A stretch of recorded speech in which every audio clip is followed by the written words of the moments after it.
Olá, boa noite. Desemprego segue em queda e chega a 7,1% no trimestre terminado em maio. É o menor índice para o período desde 2014. Dólar fecha em alta, bate R$ 5,59 e atinge o maior valor desde dezembro de 2021. E você vai ver também. Depois da repercussão negativa, relator do projeto de lei que previa multa de R$ 17 mil para quem doasse alimento a moradores de rua de São Paulo, suspende tramitação da medida. Agora no Rede TV News.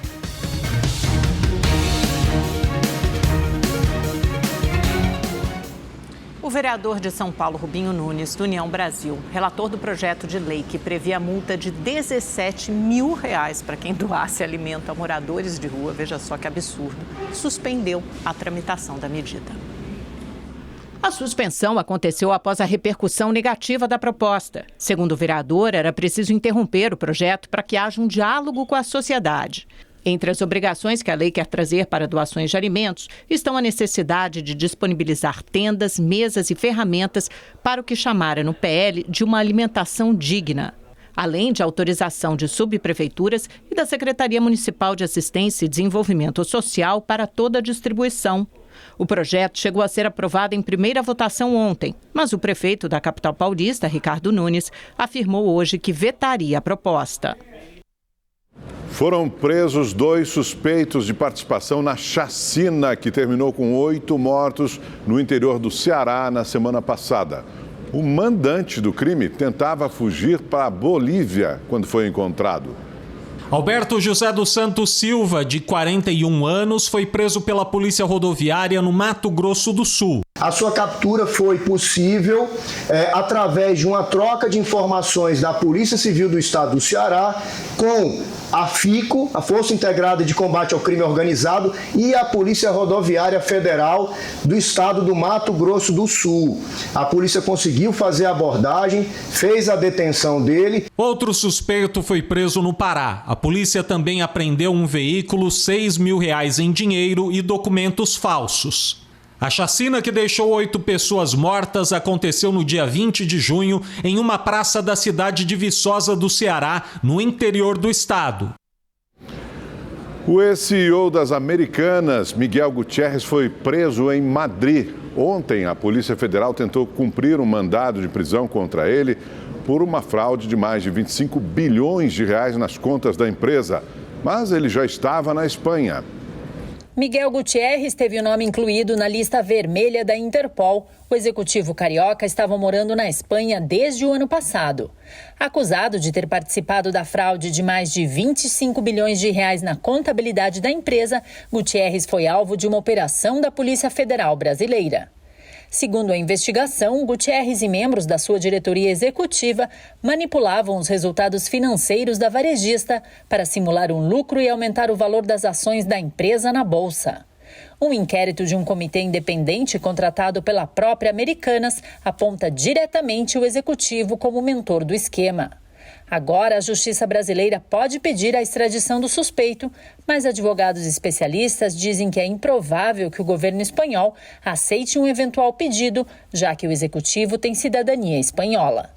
Além de Gutierrez, Ana Saicali, ex-diretora do grupo, também foi incluída na lista da Interpol. Ela continua foragida. O Tribunal de Justiça de São Paulo retomou hoje a audiência sobre a morte de 9 pessoas durante a operação da Polícia Militar na favela de Paraisópolis, que aconteceu em dezembro de 2019. Faz tanto tempo, né?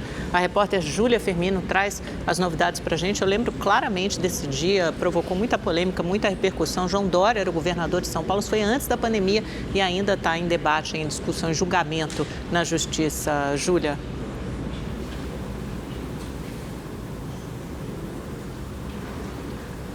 Boa noite, Amanda. Boa noite, Augusto e todo mundo que está acompanhando a gente aqui no Rede TV News. A gente está aqui em frente ao Fórum Criminal da Barra Funda, onde acontece então essa sessão, né? Que deve ouvir aí 24 testemunhas. Até o momento já foram ouvidas 5 pessoas e essa sessão começou no início da tarde, mas ainda não há previsão de término, né? De encerramento dessa sessão. A Justiça também ainda não sabe se vai levar essa sessão, né? Esse caso a ser julgado em júri popular ou não.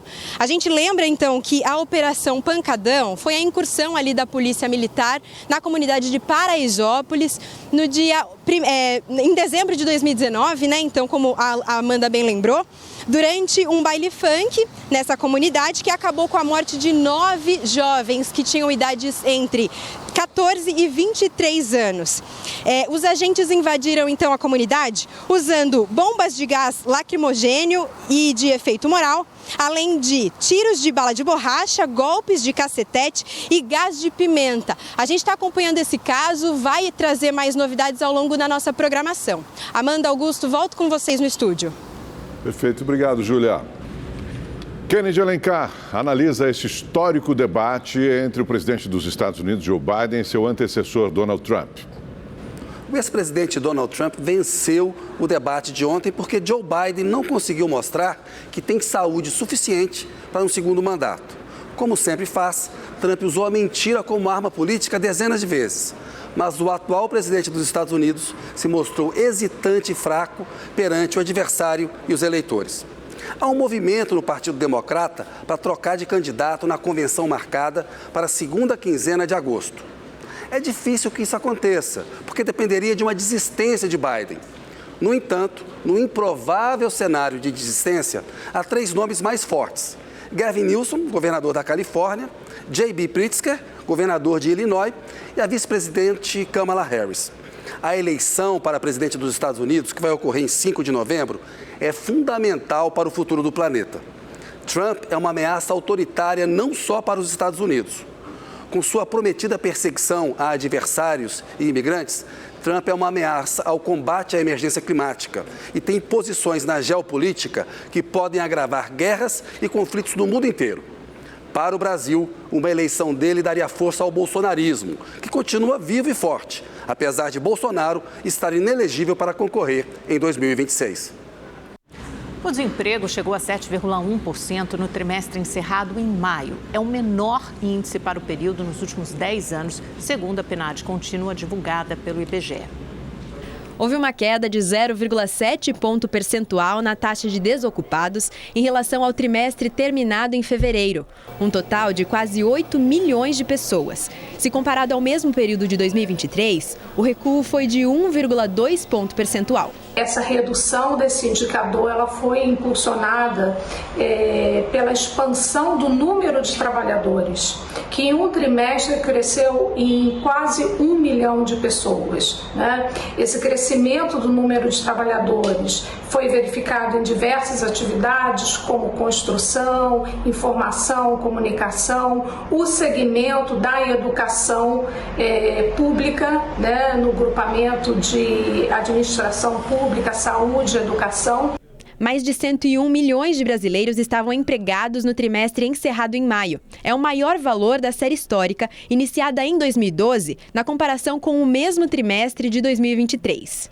Já o setor de construção registrou crescimento de 3,8%, com mais de 260 mil pessoas contratadas. Só nos 5 primeiros meses deste ano, o setor gerou quase 160 mil novos empregos, o que representa um crescimento de 5,79% no número de novas vagas. Se este ritmo se perpetuar, nós teremos em 5 meses a marca de 3 milhões de empregos. Isso vai efetivamente contribuir com a nossa economia e ela é decorrente de várias medidas, né? Uma delas é o incremento do Minha Casa Minha Vida, que efetivamente tem cumprido sua função social. O total de trabalhadores com carteira assinada cresceu 4,1% e as vagas sem registro em carteira subiram 5,7% na comparação com o trimestre encerrado em maio. Na construção civil, a perspectiva continua positiva para o fim do ano e ainda há vaga para quem busca uma recolocação no mercado de trabalho. Os números robustos que a gente apresentou de emprego na construção civil, eles só não são maiores pela falta de uma maior oferta de mão de obra qualificada. Então, é muito importante o treinamento das pessoas, a capacitação dos profissionais, porque a empregabilidade está garantida na construção civil. Quase 1/3 dos brasileiros pretende usar a restituição do imposto de renda para pagar dívidas. É o que revela uma pesquisa feita pelo Serasa.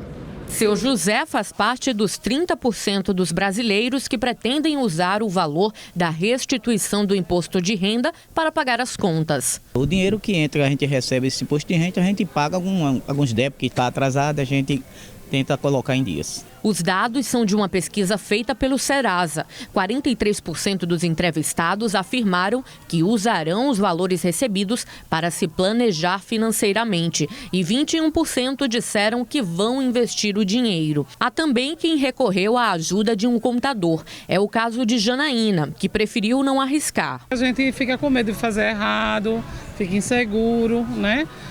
Como é que eu faço? Será que eu botei certo? Será que eu não coloquei? Sempre contratar uma pessoa competente, né, que trabalha na área é legal. O segundo lote da restituição do imposto de renda já está disponível para mais de 5 milhões de contribuintes. Entre os grupos prioritários para o recebimento desse lote estão pessoas acima de 80 anos, pessoas entre 60 e 79 anos, contribuintes com deficiência física, mental ou moléstia grave, aqueles cuja maior fonte de renda seja o magistério, além dos contribuintes que optaram por receber a restituição por Pix. Além disso, foram contemplados mais de 200 mil contribuintes do Rio Grande do Sul, que foram priorizados pelo estado de calamidade por causa das enchentes. Essa restituição ela é paga ao longo do ano pela Receita Federal. Existem algumas prioridades, como por exemplo para professores, e você tem a partir daí uma renda, uma receita extraordinária que é uma devolução, na realidade, do imposto pago a mais pelo contribuinte à Receita Federal. O prazo para a declaração do imposto de renda terminou no dia 31 de maio. Os contribuintes que não realizaram a declaração no prazo terão que pagar uma multa mínima de R$ 165,74. Além disso, o CPF do contribuinte será classificado como irregular. Para quem declarou dentro do prazo, o último lote da restituição do imposto de renda vai até o dia 30 de setembro. A Justiça de Minas Gerais determinou que a Prefeitura de Conselheiro Lafayette retome os trabalhos pedagógicos com o livro O Menino Marrom, do escritor e cartunista Ziraldo. A obra foi retirada das escolas após pressão de pais que consideraram o conteúdo do livro agressivo. A decisão da Justiça aponta que a medida é uma censura prévia e prevê multa diária de R$ 5 mil em caso de descumprimento. O município ainda pode recorrer. O livro O Menino Marrom conta a história de dois amigos, um negro e um branco, que querem entender juntos as diferenças de cores na pele. Vamos saber agora como fica a previsão do tempo para todo o país nesse final de semana com Igor Silveira. Boa noite, Igor. Olá, boa noite, Amanda. Boa noite, Augusto. Oi, Igor. Boa noite para você que está em casa. Olha, o último fim de semana de junho vai ser com temperaturas baixas, a cara do inverno. E tudo isso por causa de uma massa de ar polar. Ela que é responsável pela queda nas temperaturas. Em Porto Alegre, por exemplo, a temperatura mínima, olha, começa na casa dos 5 graus amanhã. No domingo, não passa de 2 graus e na segunda-feira, 3 graus de mínima. Em São Paulo, essa frente fria já chega nesta madrugada e tudo isso porque amanhã a temperatura máxima não passa dos 23 graus. No domingo tem queda brusca do tempo, a máxima não passa de 16 graus. Na segunda-feira sobe para 19 graus. Já no Rio de Janeiro, tempo quente, abafado, ainda vai dar praia no sábado porque os termômetros podem chegar aos 29 graus. No domingo cai para 22 e na segunda-feira 23 graus também, com previsão de chuva em pontos isolados. Já no Nordeste o sol aparece, mas ainda tem previsão de chuva em pontos do litoral. Na região Norte não muda muita coisa, ainda tem chuva forte, principalmente em Roraima. Tirando o Centro-Sul, em outras regiões as temperaturas ainda continuam altas. Olha só, em Manaus 34 graus e a mesma coisa em Cuiabá. Bom fim de semana para todo mundo. Amanda, Augusto. Bom fim de semana para você também. Obrigado. O intenso tiroteio assustou moradores do Complexo do Alemão, na zona norte do Rio de Janeiro. 36 escolas da região fecharam as portas e 3 unidades de saúde suspenderam os atendimentos. O dia começou sob intenso tiroteio e com disparos de munição traçante cruzando o céu no Complexo do Alemão. Era uma operação de policiais civis e militares. Já na chegada, os agentes foram recebidos a tiros. Aos poucos, os policiais ocuparam os acessos à comunidade. Os moradores ficaram muito assustados e se apressaram para sair das ruas. Sai da rua, morador! Para tentar conter o avanço dos policiais, os criminosos incendiaram um carro para reforçar as barricadas. Os tiroteios continuaram por toda a manhã, o que impediu o funcionamento de 36 escolas e 3 unidades de saúde da região. O objetivo da operação era cumprir 4 mandados de prisão contra líderes de facções criminosas de outros estados. Segundo a polícia, eles se escondem na região e atuam na disputa por territórios e nos roubos de cargas. Durante a ação, 2 moradores ficaram feridos. Wagner Barbosa Barros, de 53 anos, foi baleado na perna esquerda. Sebastião José Alves da Silva, de 63, foi atingido na virilha quando estava dentro de uma Kombi. O tiro atravessou o banco. Os 2 estão internados e o estado de saúde deles é estável. Ele só foi em casa buscar para mim a meia, o casaco e o café. Aí, quando eu recebi a notícia, eu já estava aqui, que era para me vir aqui, que ele já estava no centro cirúrgico. Uma pesquisa do Grupo de Estudos dos Novos Ilegalismos da Universidade Federal Fluminense e do Instituto Fogo Cruzado mostra que na região metropolitana do Rio acontecem em média 17 conflitos armados por dia. O estudo rastreou mais de 38 mil confrontos no Grande Rio entre 2017 e 2022. Um tiroteio é registrado a cada 85 minutos. O levantamento identificou conflitos em 1.225 bairros. As ações violentas aconteceram principalmente por conta de operações policiais ou disputa de territórios por facções rivais. As ministras do Meio Ambiente e Mudança do Clima, Marina Silva, e do Planejamento, Simone Tebet, estiveram em Mato Grosso do Sul para acompanhar os trabalhos de combate aos incêndios no Pantanal. O Ministério Público do Estado já identificou 18 casos de incêndios que podem ter sido provocados. As ministras sobrevoaram a região de Corumbá, a mais afetada pelo fogo. Estavam acompanhadas do governador do estado, Eduardo Riedel. Depois, eles foram para a sala de situação, onde militares monitoram as queimadas 24 horas.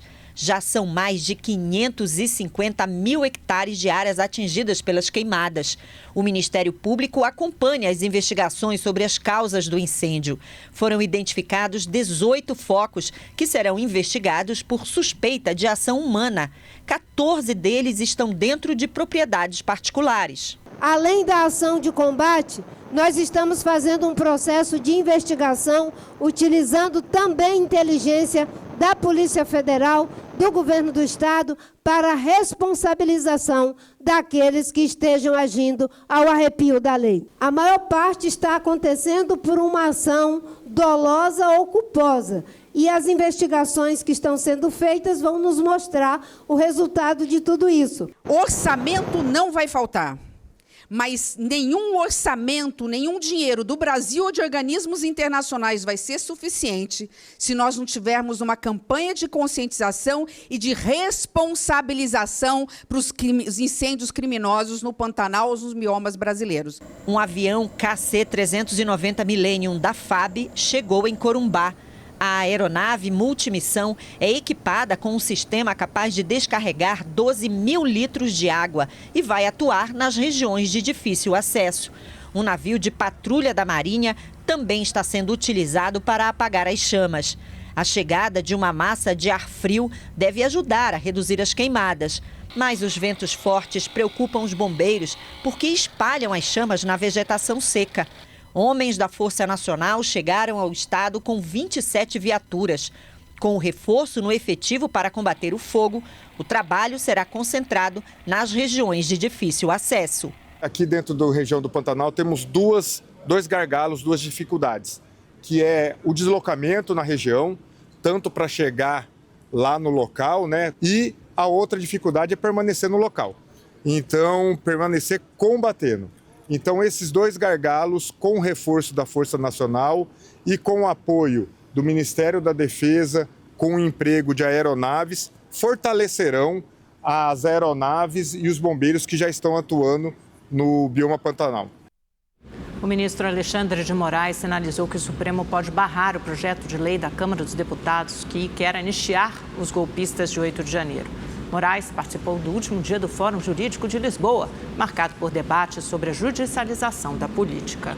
Nas primeiras fileiras do plenário lotado, os ministros do Supremo Tribunal Federal, Alexandre de Moraes e Gilmar Mendes. Os dois assistem ao discurso do colega Flávio Dino, no Fórum de Lisboa, na Faculdade de Direito da capital portuguesa. O ministro aborda um dos principais temas do evento, a judicialização da política. Casos de repercussão que causam polêmica entre os poderes do Estado. Eu nunca vi nenhum ministro do Supremo Tribunal Federal ou do STJ, dos outros tribunais, saírem correndo pela Praça dos Três Poderes para catar um processo e colocar lá dentro. O problema é que, quando as situações conflituosas caminham por aquela praça e não encontram outra porta, acham o prédio do Supremo mais bonito, a rampa é menor e lá eles entram. E lá chegando, nós não podemos jogar os problemas no mar ou no Lago Paranoá. E nós não podemos prevaricar. E é por isso que o Supremo Tribunal Federal, entre aspas, se mete em muita coisa. Eu diria, nós somos metidos em muita coisa. Na linha da judicialização da política, Alexandre de Moraes foi perguntado se não estava incomodado com o projeto de lei da Câmara, defendido por bolsonaristas, que pode anistiar golpistas do 8 de janeiro. Vamos aguardar. Quem admite ou não anistia a Constituição Federal e quem interpreta a Constituição Federal é o Supremo Tribunal Federal. O ex-presidente do Brasil, Michel Temer, um jurista constitucionalista, comentou a postura do STF. Cada vez mais o Brasil precisa de diálogo entre os poderes, é uma coisa que ajuda muito a governabilidade. Mas, na verdade, o Supremo, no particular o Supremo, não, ele exerce as suas competências. Você veja, a jurisdição é algo inerte. Quando você provoca o Supremo tem que decidir. O Supremo não decide por conta própria, decide quando provocado. Outro tema bastante debatido no Fórum aqui de Lisboa foi a regulamentação das Big Techs. Mais um motivo de judicialização da política. O projeto de lei das fake news, que coloca limites às redes sociais no Brasil, teve a tramitação interrompida na Câmara. Alexandre de Moraes considera a falta de regulamentação um absurdo. Hoje não existe mais nenhuma dúvida de que as redes sociais, as Big Techs, precisam ser regulamentadas e responsabilizadas. Não há dúvida nisso. A União Europeia, o ano passado, aprovou 2 leis importantíssimas exatamente para isso.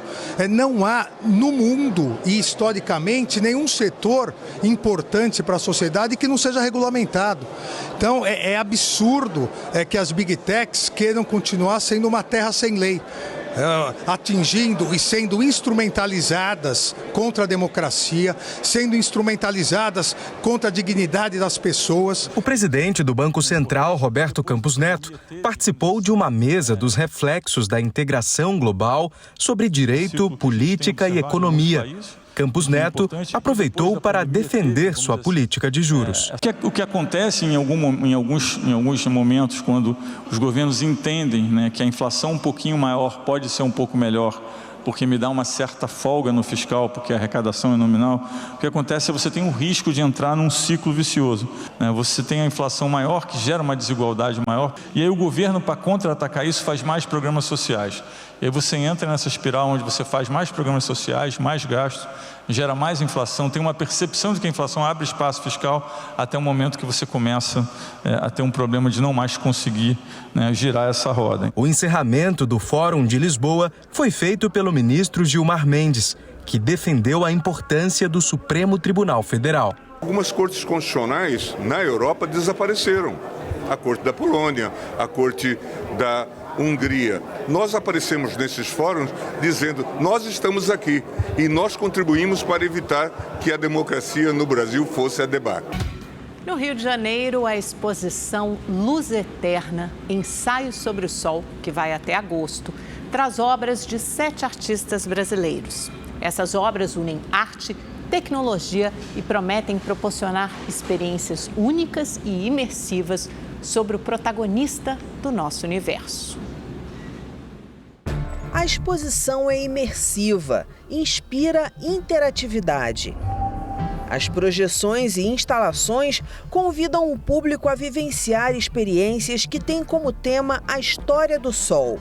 O uso da tecnologia digital e da luz são os principais elementos da mostra. A ideia é que a gente leve as pessoas por aqui para conhecer as obras dos artistas e propor reflexões também, né? A importância da luz e como isso tem afetado a nossa trajetória na história do mundo, né? Como a luz veio do fogo, né? Essa coisa lá da antiguidade e como ela se tornou isso que é digital hoje em dia. A exposição que celebra o astro responsável pela vida na Terra conta com a apresentação de um total de 7 obras. Além de sensorial, ela é também educativa. Eu gostei muito da forma que as luzes, elas conectam a gente de toda maneira. A Sala Gênesis mostra a origem e o papel fundamental do Sol na geração de energia elétrica. A aquarela de íons apresenta o astro como uma entidade superior e projeta no chão imagens de tempestades solares capturadas no espaço. Na sala Perihelion estão imagens dos movimentos de rotação e translação da Terra, bem como a de um eclipse. O espaço fluido solar é inspirador. Nele está uma espécie de espelho digital que captura e reflete o fluxo de energia do público. Eu sinto uma estrela no espaço. Eu sinto uma ilusão perto de mim. Foi muito legal a experiência de ver que na tela também projeta o nosso movimento. Eu achei muito divertido. Aqui é possível também entender como a luz se expande pelo universo. Uma mistura de fenômenos cósmicos que conquistou Daniele. Hoje é a segunda vez que eu vim sozinha primeiramente. E hoje eu trouxe a família, porque eu achei ela incrível. A demonstração de como o sol tem importância na nossa vida, né? E que a gente não sente isso no dia a dia. E essa exposição foi o que trouxe isso para mim. Tipo, como temos a importância do sol na nossa existência.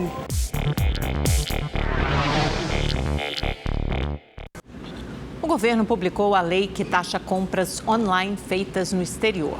A nova cobrança começa a partir de 1º de agosto. As compras online de até $50, o equivalente a cerca de R$260, já eram taxadas com ICMS, que é um tributo estadual.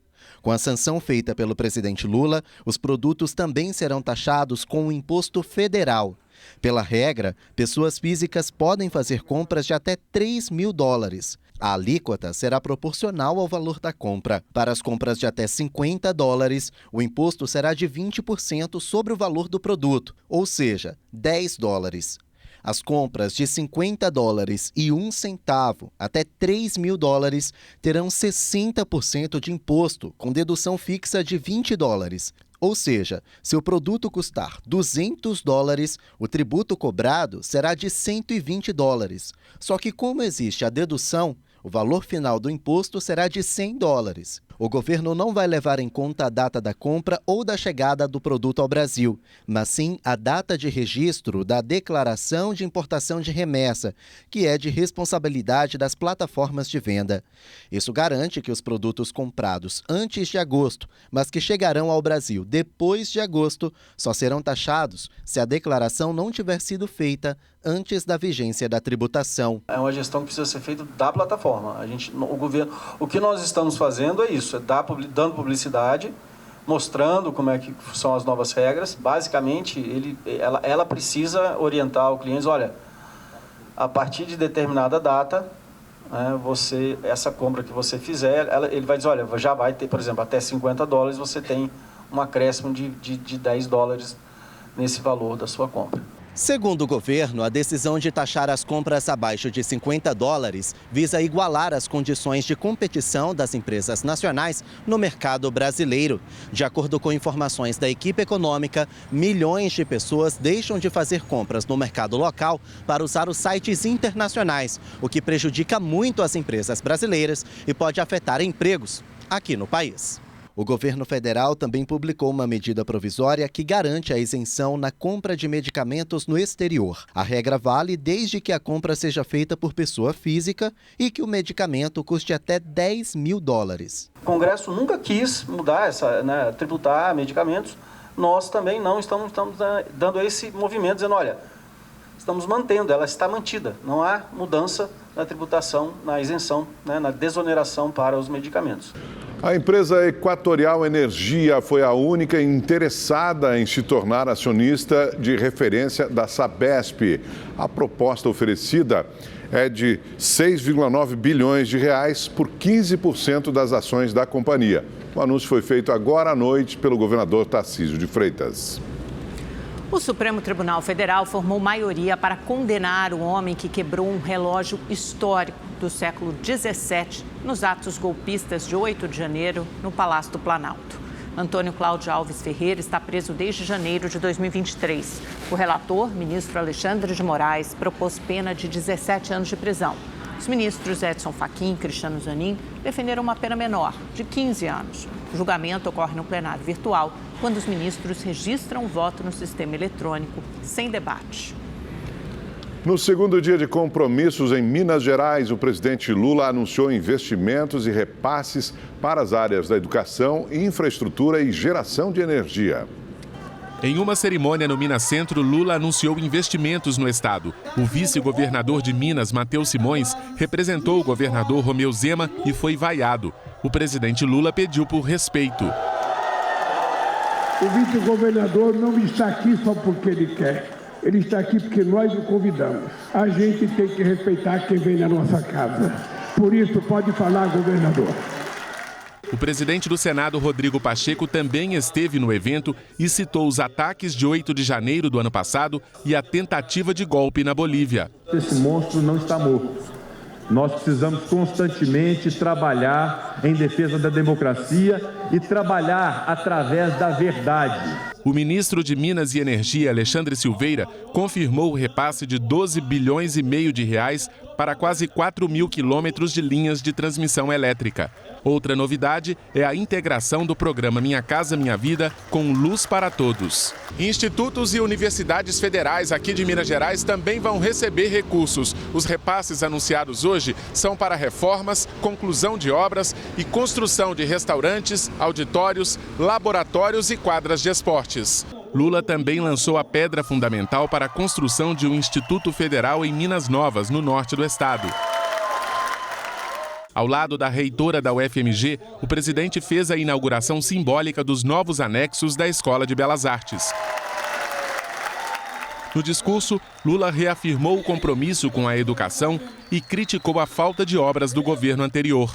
Eu já me encontrei nesse país centenas e centenas de hospitais paralisados, centenas e centenas de UPAs paralisadas, quase 100 mil creches paralisadas nesse país. Eu encontrei 87 mil casas da minha casa, minha vida abandonada. Mais cedo, numa entrevista para a rádio O Tempo, Lula voltou a criticar o presidente do Banco Central, Roberto Campos Neto. É importante lembrar que ele é presidente do Banco Central do governo anterior. É importante lembrar que ele pensa ideologicamente igual o governo anterior. E é importante lembrar que eu acho que ele não está fazendo o que deveria ter feito corretamente. À tarde, o presidente Lula esteve em Juiz de Fora, na zona da Mata Mineira, onde inaugurou um viaduto. A construção do viaduto contou com investimento de 20 milhões de reais. 80% dos recursos vieram do governo federal. A obra promete melhorar o tráfego sobre a linha férrea que atravessa a cidade de Juiz de Fora, além de oferecer mais segurança a moradores e turistas. Antes da cerimônia de inauguração, o presidente Lula foi recepcionado por trabalhadores que participaram da construção e limpeza do empreendimento. O evento reuniu diversas autoridades, como a prefeita da cidade, Margarida Salomão, o ministro da Educação, Camilo Santana, o ministro de Minas e Energia, Alexandre Silveira, e o ministro dos Transportes, Renan Filho. Foi assinada uma ordem de serviço no valor de quase 90 milhões de reais para recuperar a BR-267 e um trecho da BR-499. No discurso, Lula disse que voltou a ser presidente da República para cuidar do povo. O que é governar se não cuidar das pessoas? E quando a gente quer cuidar das pessoas, a gente faz que nem uma mãe, que nem uma avó. A gente vai cuidando daqueles que mais necessitam em primeiro lugar, daqueles que estão mais magrinhos, daqueles que estão doentes. Agora mesmo estão dizendo, é importante ter uma preocupação, sabe, de fazer um ajuste fiscal, o salário mínimo está ficando muito alto. Que salário mínimo alto? O mínimo é o mínimo, gente. Não tem nada de mínimo alto. Eu farei qualquer ajuste necessário, porque eu não quero gastar mais do que a gente ganha. Mas eu quero dizer para vocês, não será nunca em cima do povo trabalhador e do povo pobre que eu vou fazer ajuste fiscal nesse país. O dólar teve uma alta de 1,5% e fechou essa sexta-feira cotado a R$ 5,59. É o maior patamar desde janeiro de 2022, quando chegou a R$ 5,67. A moeda norte-americana encerrou o primeiro semestre com valorização de mais de 15%. Já o Ibovespa caiu 0,32% e fechou o dia aos 123.907 pontos. E em Brasília, a plataforma superior da rodoviária, bem no centro da capital federal, amanheceu com uma bandeira gigante para comemorar o Dia do Orgulho LGBTQIA+. Na esplanada dos ministérios, os prédios públicos dos 3 poderes também foram iluminados com as cores do arco-íris. E assim, terminamos essa edição do Rede TV News. Amanhã tem mais, a partir das 9h30. Uma boa noite, um bom fim de semana. Boa noite, até amanhã.